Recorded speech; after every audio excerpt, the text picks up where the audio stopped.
कंवारी ननद। अंजलि की उम्र लगभग 30 साल हो चुकी थी। वो एक स्कूल में टीचर की जॉब करती थी। अंजलि के घर में उसकी माँ के अलावा उसका छोटा भाई और भाभी भी रहा करते थे। 30 साल की उम्र होने के बाद भी अंजलि की अब तक शादी नहीं हुई थी। इस बात को लेकर अंजलि की माँ रुक्मिणी देवी काफी परेशान रहा करती थी। माँ, मैं स्कूल जा रही हूँ, जरा मेरा टिफिन तो दे दीजिए। अब क्या पूरी जिंदगी मैं तुझे टिफिन बनाकर देती रहूंगी? अरे कुछ सोचा भी अपने बारे में या बस ऐसे ही? क्या माँ, सुबह सुबह फिर वही बातें लेकर बैठ गई।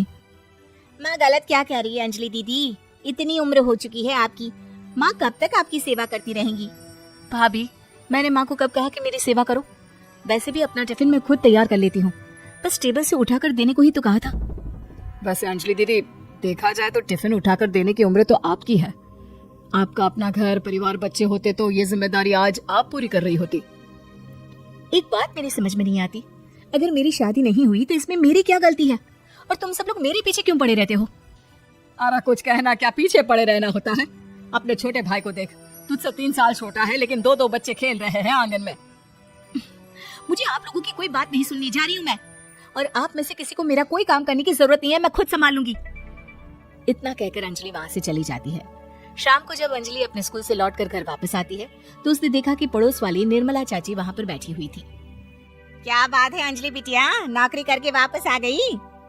जी चाची जी, कैसी हैं आप?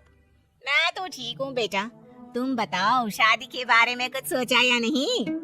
अरे रहने दीजिए ना, इससे तो शादी की बात करना ही बेकार है। कुछ भी कहो तो गुस्सा करती है, बात बात पर आंखें दिखाती है। माँ, आप ऐसा क्यों कह रही है? मैंने कब आप पर गुस्सा किया? अरे अंजलि बेटा, तुम्हारी माँ ठीक ही तो कहती है। 30 की होने आई हो, अब तुम्हें भी शादी वादी कर लेनी चाहिए। चाची जी, आप तो ऐसे कह रही हैं जैसे शादी करने से मैंने मना किया हो। रहने दीजिए निर्मला चाची, हमारी अंजलि दीदी को अभी तक उनकी पसंद का दूल्हा नहीं मिला ना, इसीलिए वो शादी नहीं कर रही। भाभी, ऐसी कोई बात नहीं है। अरे तो फिर क्या बात है? तुम्हारी माँ ने तुम्हारे लिए इतने रिश्ते ढूंढे लेकिन तुम्हें कोई पसंद ही नहीं आता।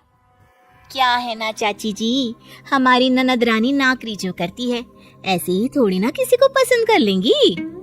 अरे भाई, नौकरी का घमंड है तो बात अलग है, कोई और बात हो तो बताओ, कोई रास्ता निकाला जाए। नहीं नहीं चाची जी, कोई बात नहीं है, बस मुझे अभी तक अपनी पसंद का कोई मिला नहीं है। सुन लिया आपने, इस लड़की के तो पर निकल आए हैं और इतनी उम्र में अपनी पसंद का कोई मिलेगा भी नहीं इसे। माँ, आप मेरी शादी को लेकर हमेशा मुझे ताने क्यों मारती रहती है? अपनी माँ की बातें तो ताने लगती है। ताने हैं? बताओ, मैंने कुछ गलत कहा क्या? देखो, ये सब छोड़ो, मेरी दूर की बुआ का बेटा है, उसकी अभी शादी नहीं हुई है, उम्र होगी कोई 34-35 साल। आप कहें तो बात आगे बढ़ाऊं? अरे हाँ हाँ, क्यों नहीं, ये भी कोई पूछने की बात है। अरे जल्दी से लड़की को यहाँ बुला लो। माँ, आप मुझसे पूछे बिना मेरी शादी की बात करने जा रही हैं और मेरी उम्र 30 भी पूरी नहीं हुई है। निर्मला चाची कह रही है कि वो लड़का 35 साल का है। अंजलि दीदी, आपको क्या लगता है इस उम्र में कोई फिल्म का हीरो आएगा आपके लिए? देखिए, अब पसंद और नापसंद की बात तो रहने दीजिए, पसंद करने की उम्र तो आपकी निकल चुकी। अब तो जो भी मिले उसी से शादी कर लीजिए, इसी में भलाई है।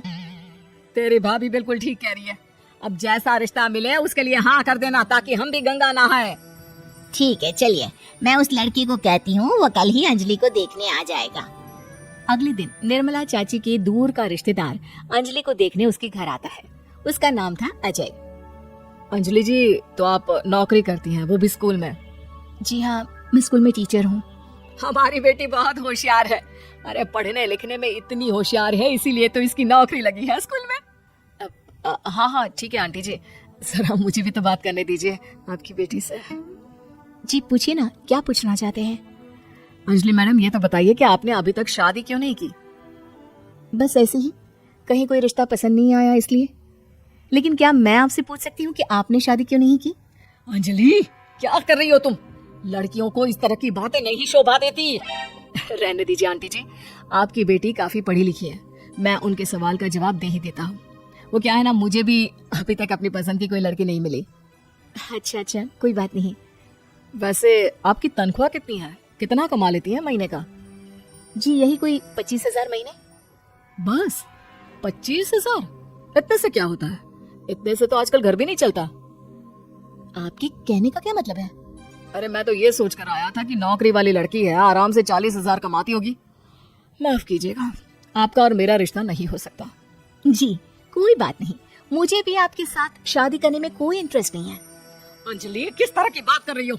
घर आए रिश्ते को ठुकरा रही हो तुम। दीदी, अब इस उम्र में आपको इतनी अकड़ नहीं दिखानी चाहिए। अच्छा खासा रिश्ता हाथ से निकल गया, कहीं ऐसा ना हो कि जिंदगी भर कुंवारी ही रह जाओ आप। कुछ दिन और ऐसे ही निकल जाते हैं और अंजलि की शादी कभी नहीं होती। अंजलि के परिवार वाले बिंदास उसे ताने मारते रहते हैं, लेकिन अंजलि एक बड़ी नौकरी की तैयारी करती है और उसमें सिलेक्ट होने के बाद अंजलि को एक बहुत बड़ी नौकरी मिल जाती है। अब तो दीदी के नखरे और भी ज्यादा बढ़ जाएंगे भाई। अब तो इतनी बड़ी नौकरी जो लगी है, अब इनकी शादी होने से रही। माँ, मुझे नौकरी के लिए दूसरे शहर जाना पड़ेगा। आप जानती हैं ये बहुत बड़ी जॉब है और इसमें पैसे भी बहुत ज्यादा मिलेंगे। अच्छा, कितने पैसे मिलेंगे बेटा? माँ, मुझे हर महीने 90,000 सैलरी मिलेगी। क्या? अरे वाह वाह, ये तो बहुत अच्छी बात है। लेकिन फायदा क्या? कितने भी पैसे मिले, शादी तो हुई नहीं ना तुम्हारी। अंजलि नौकरी करने के लिए दूसरे शहर में चली जाती है और जब कुछ महीनों के बाद वो वापस घर आती है तो उसे अपने पति के साथ देखकर उसके घर वाले हैरान रह जाते हैं। अरे अंजलि, तूने शादी कर ली और हमें बताया तक नहीं। और दामाद जी करते क्या है? इतनी बड़ी कार है उनकी। माँ, मैं आपको सब कुछ बताना चाहती थी, लेकिन आप सबके ताने सुनकर बहुत दुखी हो गई थी और इसलिए मैंने अपनी पसंद से शादी कर ली। मेरे पति मेरे साथ ही ऑफिस में नौकरी करते हैं और बहुत बड़े अफसर हैं। और एक बात बताऊं माँ, आज मैं बहुत खुश हूँ।